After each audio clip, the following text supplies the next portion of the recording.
টানা ৩৫ দিনে থেকে আন্দোলন, পুরো শহর যেন এক যুদ্ধক্ষেত্র।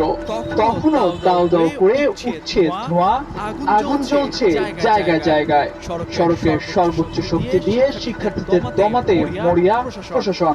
বড় হচ্ছে লাশের মিছিল, তবুও রক্তচক্ষু উপেক্ষা করেই লক্ষ্য হাসিলের দ্বার টানতে ছাত্র জনতা। এবার স্বৈরাচারের স্তম্ভ গুঁড়িয়ে দেওয়ার পালা, অপেক্ষা নতুন সূর্যোদয়ের।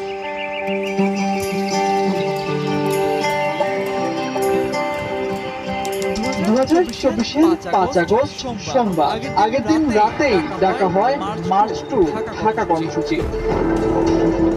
সূর্য ওঠার আগ থেকেই রাজধানীর প্রবেশপথে সতর্ক অবস্থানে পুলিশ, র্যাব, সেনাবাহিনী, এমনকি গণভবনের আশেপাশের কয়েক কিলোমিটার এলাকায়ও বাড়ানো হয় কড়া নিরাপত্তা।